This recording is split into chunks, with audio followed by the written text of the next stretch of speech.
Sir Geoffrey Palmer QC, former Labour Prime Minister, law professor, co-founder of New Zealand's first specialist public law firm, former president of the New Zealand Law Commission, which in fact he created, former commissioner for New Zealand to the International Whaling Commission, to name just a few of the positions he has held. Plus, author of several books about law and constitutional issues, Unbridled Power, for example. He's now written another one. It's a memoir. It's called My Secret Life of Phone Sex and Crack Cocaine. Actually, it's called Reform. It's about giving up phone sex and crack cocaine. All right.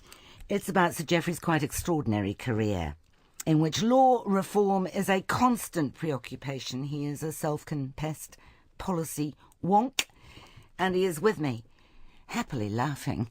Could have gone either way there. Hi, Sir Geoffrey, how are you? I'm great. Now, this book is typical, you know. Not much room for too much personal material, you say in your preface. It's 750 pages of small print.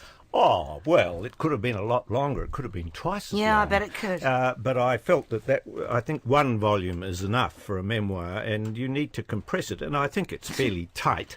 I don't think it meanders too much. No, There's just a lot of topics in it. You've done too much, Well, essentially. yes, that's true. You've done way too much for one person. When you're involved in reform, in reforming a whole lot of things, accident compensation and the Bill of Rights and the Resource Management Act and local government alcohol laws, did you imagine that those issues are, as you say in the book, never over?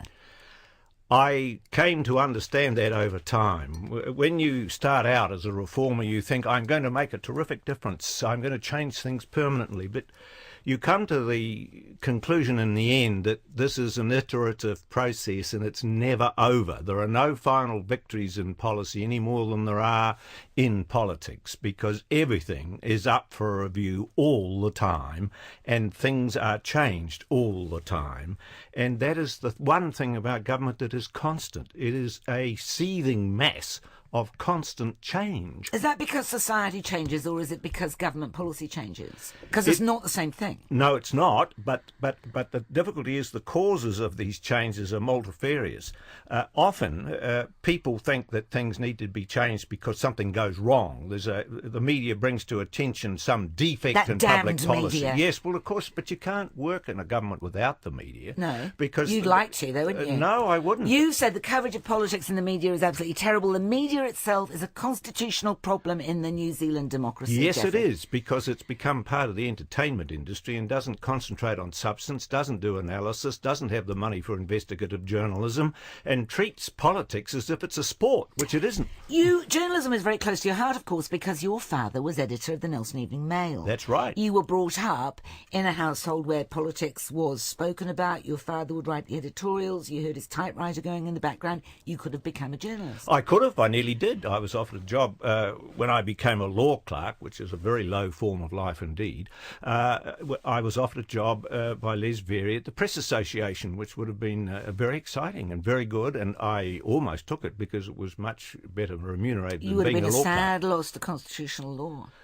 Well, opinions differ about that. Would you have been a good journalist, do you think? I think I could have been good because I had a curious mind and I was always asking questions, and I think that's what journalists have to do. They have to probe into things. They have to try and get to the bottom of it. They have to communicate what is going on to the public, and I think one of the great crises of modern journalism is because the business model for newspapers is so badly destroyed that they by the internet. Yes, that they are heavily impaired in their function of getting the material to the governed from the governors. And you don't think the internet could provide a conduit for that, which would be even better than newspapers? I don't think it does. I think what has happened, we used to have the classical gatekeepers who were the sub-editors who decided what the public would read, and everyone read the same thing, and you were able to get the news out in a way that the whole of the public knew what it was.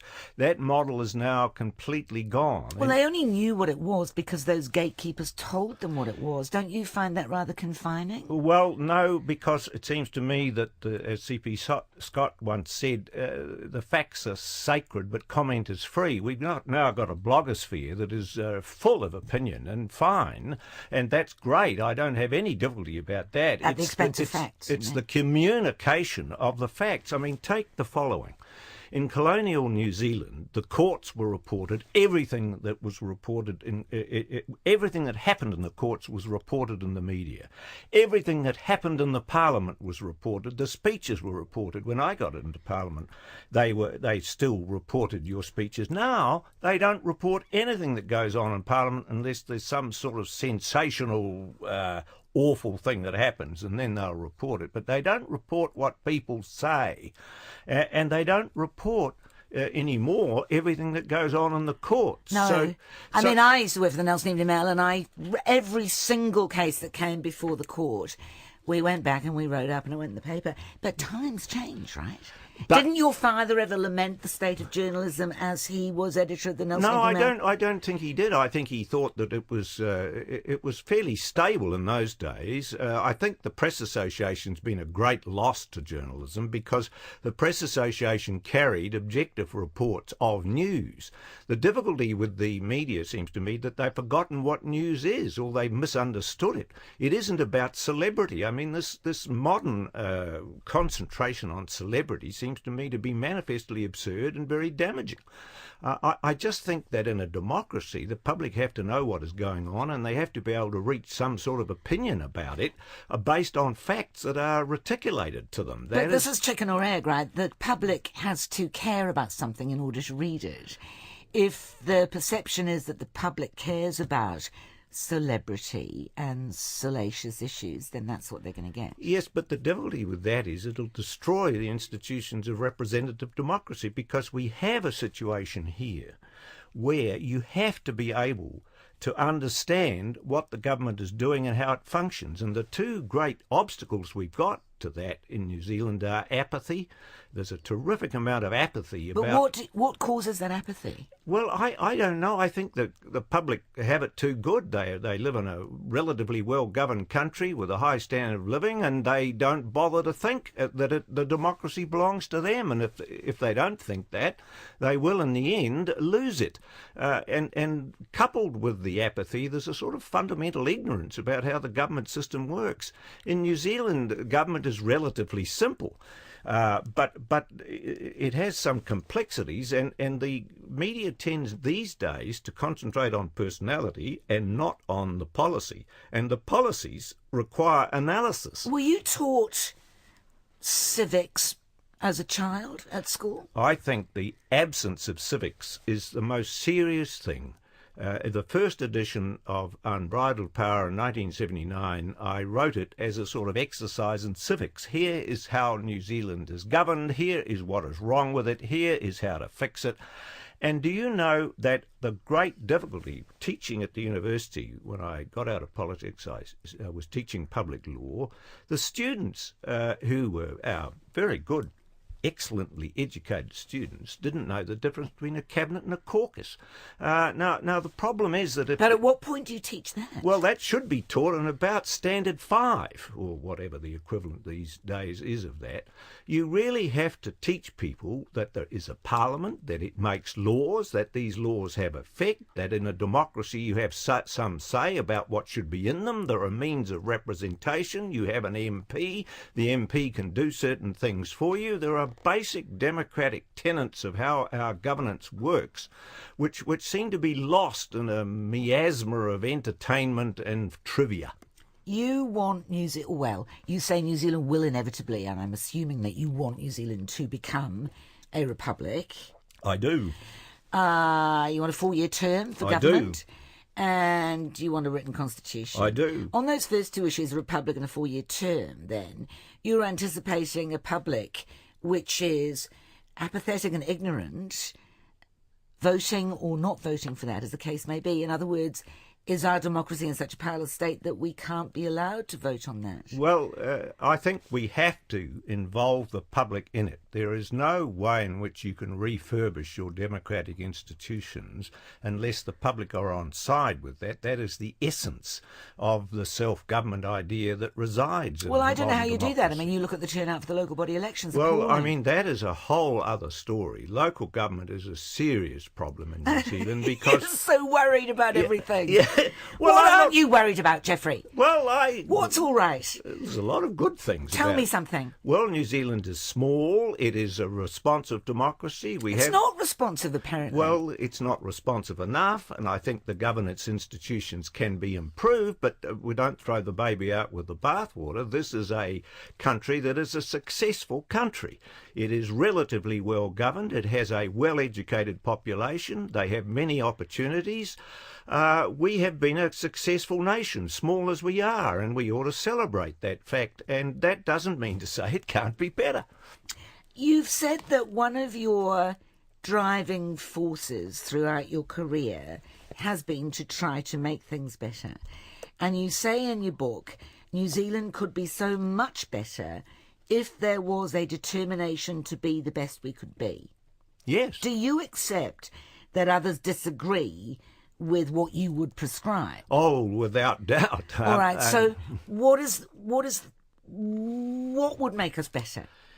I think that there are a number of things that we can do. I have been worried in recent years about the state of the public service. I believe the public service is not as good as it used to be.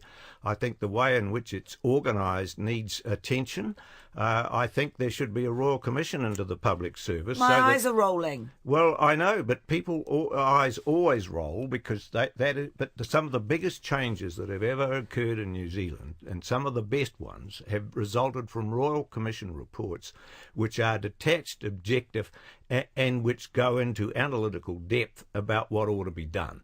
Now, true, that mightn't have great popular appeal, but we have an enormously important heritage of a corruption-free public service that is not politicised. That is a very great strength, but there are problems with it.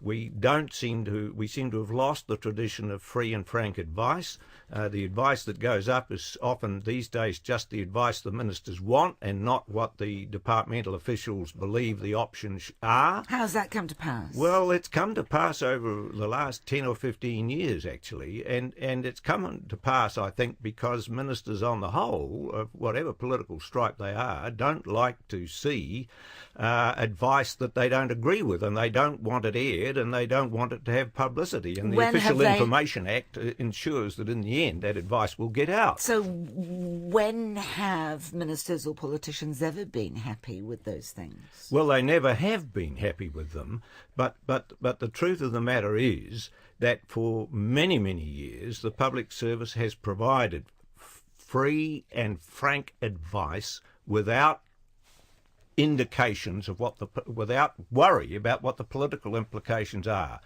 And that has worked very well. I mean, the number of Treasury reports I've seen that have been disagreed with by the Cabinet are legion, but they should be putting them up. They should be putting them up so that the options are clearly defined, because if you make bad choices, the consequences of those choices are often very long and very hard to fix. So what would the terms of reference for a Commission of Inquiry into the public service be? Well, they'd be very similar to the ones that Sir Thaddeus McCarthy had in the 1962 Royal Commission report on the public service that set the pattern for the public service for many years to come. Now, there were big changes made to that by the State Sector Act in 1987, by the government of which I was a part, and those changes were, I thought, justified at the time. But there have been a lot of things that have occurred. There is, I think, in the New Zealand public service a cult of management now, which means that a lot of the people who are in charge of managing and providing the advice have no particular expertise in the subject on which they are managing, and that is particularly to be seen in specialist areas, and I think that's unfortunate. The public service that we used to have had many experts in it who directly saw ministers and provided advice. Even relatively junior officials would have exposure to ministers and tell them what they thought. I think that is very valuable. Ministers are very, very busy, and they need to have people who are giving them a variety of advice so they can pick and choose between it. Their job is to make choices, and that job of making the choice is very difficult. It's a very hard job being a minister, and they have to make many, many decisions. When you were a minister and when you were in the Labour government, the fourth Labour government, you held a number of important positions, Attorney General and Minister of the... Did you do anything that now you think was a mistake?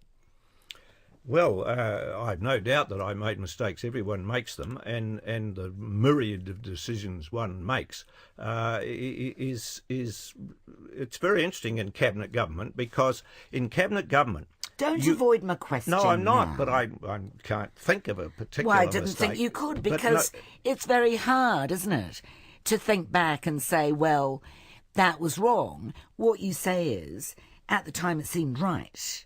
Well, I think one of the things I regret most is that as Minister of Justice, we got on a sort of law and order kick because the political poll said we should, and that has now escalated into a full-time sort of political auction between the political parties. Do you think that wouldn't have happened? Well, it probably would have happened, but it's a very deleterious thing for the criminal justice system. Our criminal justice system is highly punitive.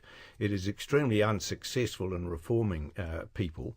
And we put people in jail for a very long time at considerable expense for no value at all. And we've got one of the highest rates of imprisonment in the world. And I regret that. And I think it's bad. And I think we should turn it around. I do remember as Minister of Justice going to Holland and seeing what a wonderful job they did there with rehabilitation, and how their liberal penal system was, in my view, very successful. And I think the way in which the law and order issue has developed over the last 20 years has been very unfortunate. You became Prime Minister, you say, without wanting to be, which makes you unusual. I mean, most politicians would walk over broken glass for that position. Why did you? Why didn't you just leave it up to Mike Moore? Well, the difficulty was, Mike Moore was a very able guy, but he was the Minister of Overseas Trade, and he was not around a great deal. The Minister of Overseas Trade always has to travel. Well, he would have, if he'd taken up the role of Prime Minister, he would no longer presumably have been Minister. Well, for no, he Overseas wouldn't. Trade. But the difficulty about that was, it seems to me, to pick up all the strands of what was going on in the government and completing the reforms would have been very difficult. I thought it was my job to finish what had been started. It is very difficult to change horses in midstream, as they say. You can't really turn your total policy around when you're in the middle of a parliamentary term, or actually towards the end of a parliamentary term. Even though the policy was doomed and you knew you wouldn't win another election. That's right, but you did have to finish very important things that were going on. The local government reforms were finished, the Public Finance Act was finished, the State Sector Act, the Resource Management Act had to be launched. All those things were very important reforms, very big, and I thought they had to be finished. You know, one of the reasons one would suggest for the failure of that Labour government was trying to do too much too fast. And you'd spent time in Australia under the Whitlam administration, where you observed that very risk. Did you not see it happening here? Well, I did make a speech at one point saying we had the speed wobbles, but we weren't at all a government like the Whitlam administration. The Whitlam administration was a marvellous thing to behold, but there's never been a government before or since like that. They had, I think, 27 ministers. Whenever they had to make a big decision, the cabinet would make a decision. The people who lost weren't obliged in the caucus to vote for the cabinet decision. It was something of an amazing thing. I learnt a lot. What do you mean, a shambles? Yes, Right. I learnt a lot in Australia about how not to run a government, and we did run an orderly government with a very strong cabinet system Up to a point. that broke down in the end Yeah. as a result of anything else from the 1987 crash. But the Whitlam administration, and I say a lot about this in this book, Gough Whitlam was an amazing man. He sort of dragged Australia into the 20th century. Was he kind of a Norm Kirk figure, do you think? Well, he was a Norm Kirk sort of figure who spoke who spoke Latin to television interviewers who annoyed him. I mean, it was amazing, the sort of things he did. And he dominated that government like a colossus. There were a lot of people in that government who were of very limited ability. And Whitlam spent years in opposition to get there. And when he got there, of course, he didn't control the Senate. And the result was that they had two elections. He won the first election, then he won the second election. They had a double dissolution, which is a very strange thing under the Australian Constitution Act, where you get the representatives of both houses and they vote. And the result is that you can pass stuff that you wouldn't be able to get through the Senate.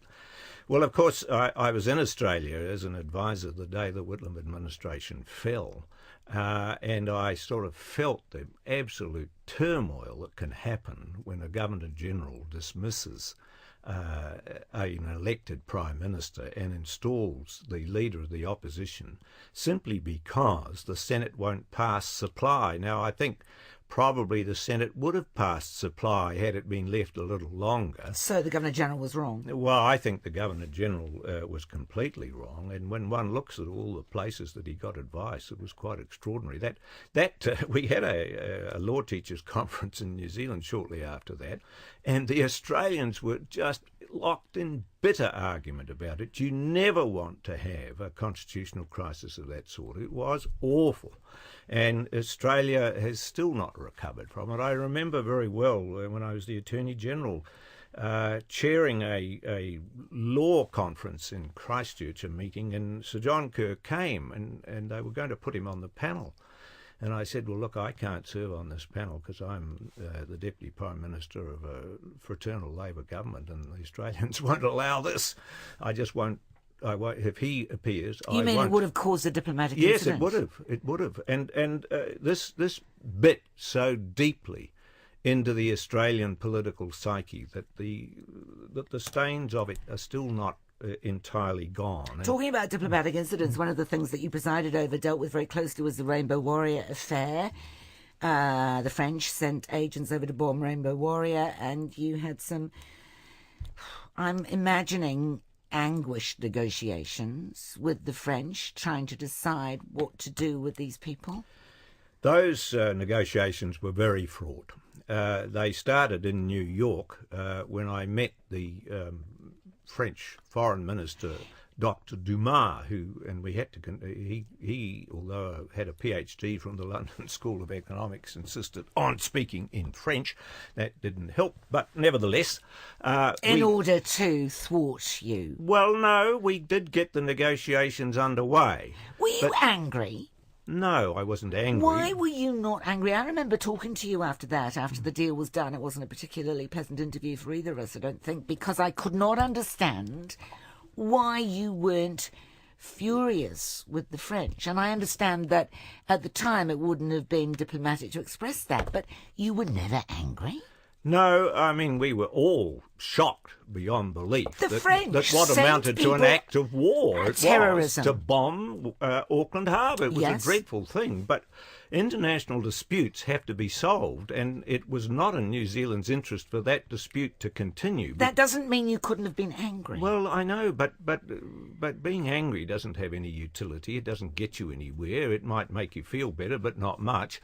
And what in the end, that dispute was fixed by secret negotiations conducted by one of our most able diplomats, Chris Beebe, in Switzerland, and we ended up with the Secretary-General of the United Nations agreeing on a ruling. He set the amount of damages. The rest of it had been negotiated in secret, but the political feelings in both countries was so high on and the French reneged on the deal. Well, they did, but we had an arbitration clause in that, and they had to pay more for that.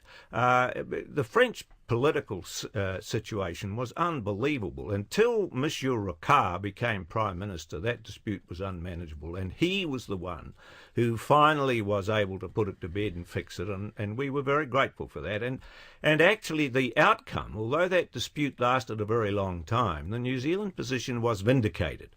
The ruling said that France had broken international law. They paid us reparation, and when they breached their agreement, there was a further further arbitration that held them to account. So despite the fact that when in 1972 we went to the International Court of Justice over the nuclear testing case, and the French got so upset they revoked the compulsory jurisdiction of the International Court of Justice, we were nevertheless able to hold the French to account for that evil event. It's no point getting angry. International disputes, for New Zealand, a small nation, to have a dispute with France, a very big nation, one of the permanent members of the Security Council, and when they started taking trade sanctions against us in an unprincipled fashion, this had to be dealt with, and in the inflamed state of public opinion in New Zealand, quite understandable, it was very difficult to deal with. Talking about the United Nations, you mentioned just then one of your most difficult experiences, you say, was chairing the UN inquiry to the Gaza flotilla. Oh, yeah. And Sir Owen Woodhouse, your mentor and the creator of the Accident Compensation Corporation, he advised against it. Yes. Presumably because he shared your own misgivings about the United Nations. He'd had an experience with the United Nations as an intern. Well, the UN is a complicated organisation, and it has many facets to it. And what you have to say about the United Nations is best summed up by a remark of a president of Colombia years ago.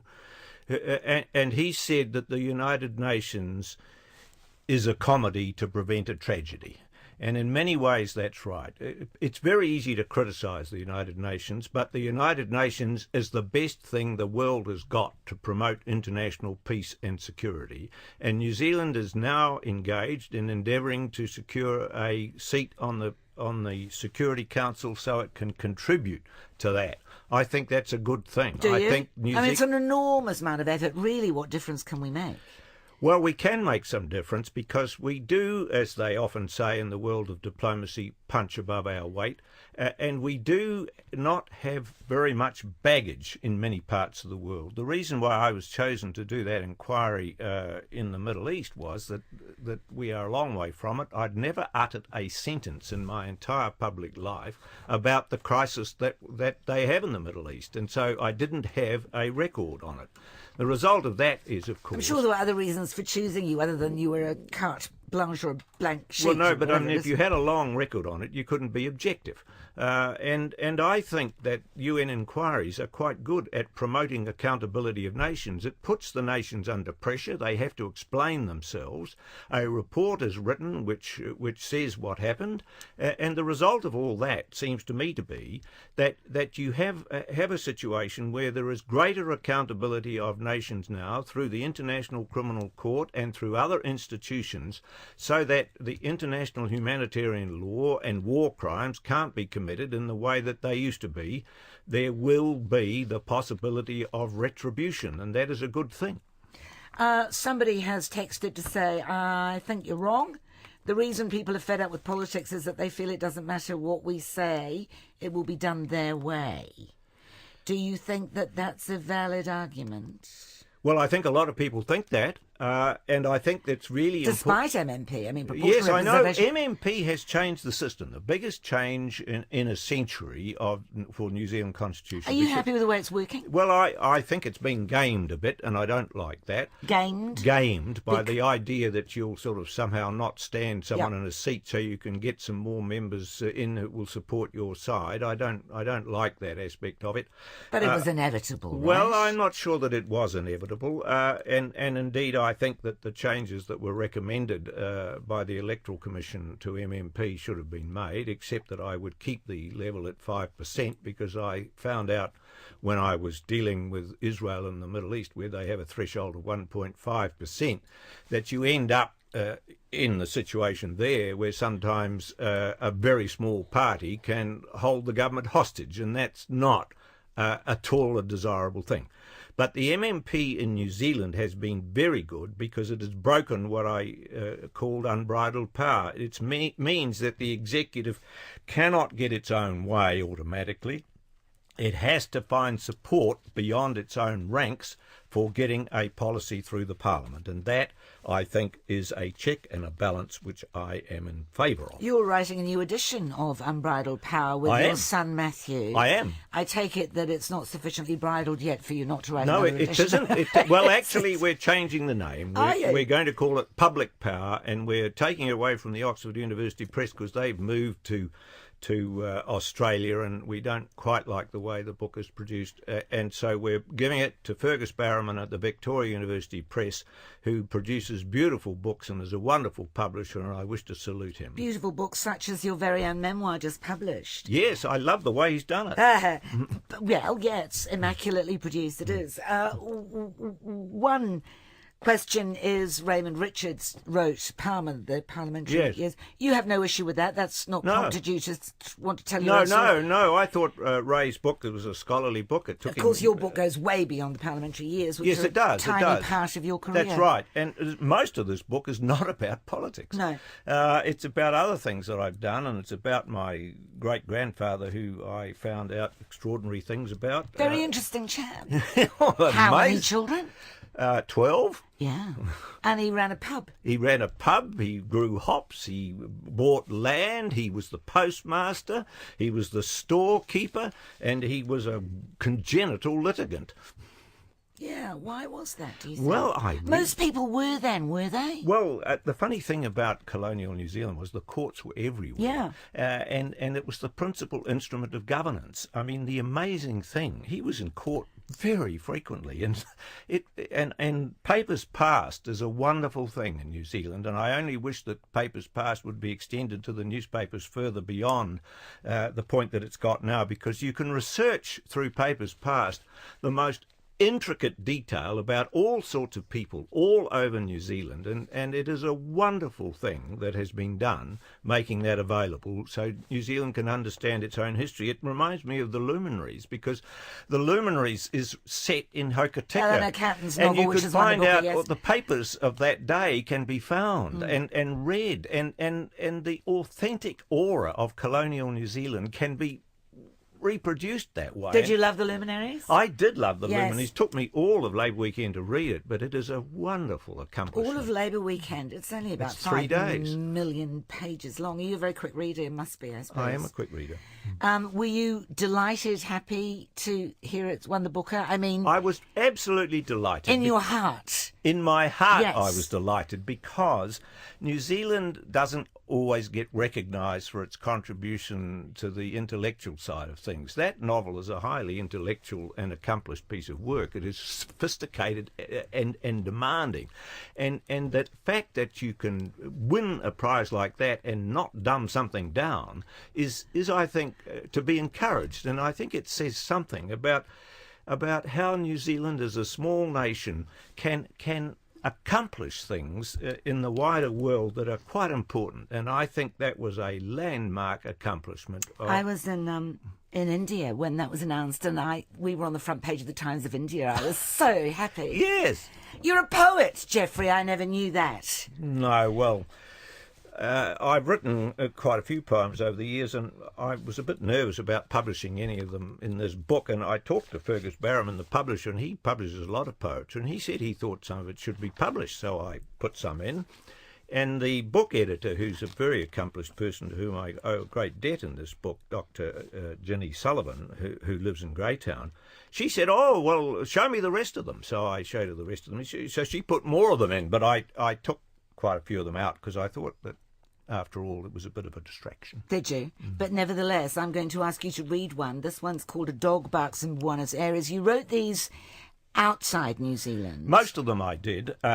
Somehow or other, you always see New Zealand more clearly when you're outside it than in it, True. I find.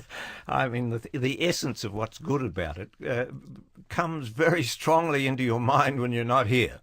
So tell me about the Well, circumstances. the circumstances of this was that the Whaling Commission is a fraught organisation full of diplomatic difficulty of an enormous sort, and the Australian Commissioner Howard Banksy and I were invited to a meeting in Buenos Aires, which took place in their Foreign Office, which is a rococo structure of the most amazing architectural qualities and quite remarkable. And we were able to, South Africa were there too, and we were able to, with the Latin American nations, forge some sort of alliance at the Whaling Commission so we could go forward with a conservation strategy for whales. And what this poem is about is really about this meeting, and it's called A Dog Barks in Buenos Aires. The dog barks at 3:14 a.m. It barked before an hour ago.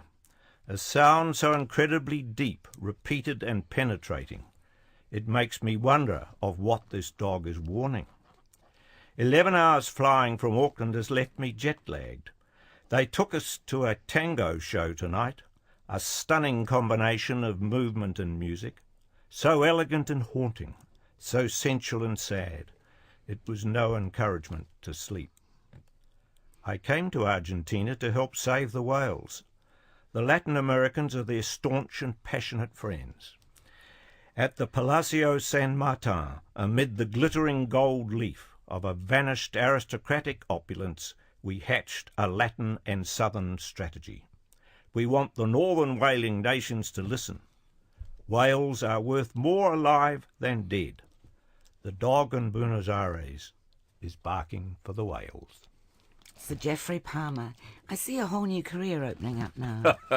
Very nice to talk to you. Sir Geoffrey's memoir is called Reform and is published by Victoria University Press.